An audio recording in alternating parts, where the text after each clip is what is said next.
It has been said that one of the most beautiful words in the English language is the word home.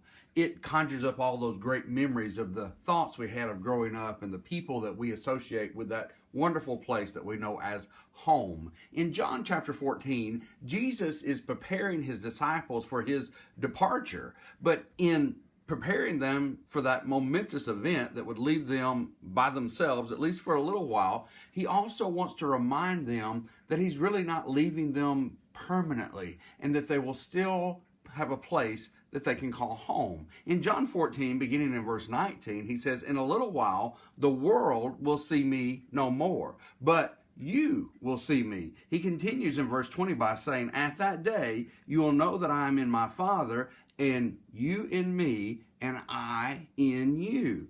He that has my commandments and keeps them, he it is that loves me, and he that loves me shall be loved by my Father, and I will love him and manifest myself to him."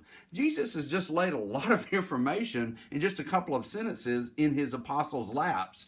And he tells them, he's going away, but he also tells them that the world will not see him, but they will see him. And there's this wrapping around of the Father also being involved and seeing him, and the great love that Jesus and the Father have for those who will keep his commandments. And it's all a lot to comprehend.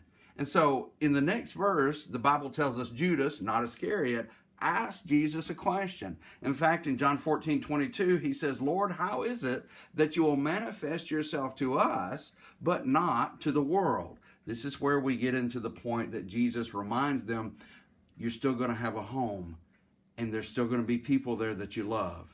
In John 14, verse 23, Jesus answered and said unto him, and really to all of them and to you and me, "If a man love me, he will keep my words, keep my sayings, and my Father will love him, and we will come unto him and make our home with him." And as he continues, he says, "He that loves me and does not keep my words, the words which you hear are not mine, but the Father's who sent me." You see, if we want to have a home, and we want to have a home where Jesus is, and we want to have a home where God the Father is, we listen to Jesus, and we listen to his words, and we keep them. The reason Jesus is not manifested to the world, the reason the world does not have a home with the Lord, is because they don't hear him, they don't keep his words.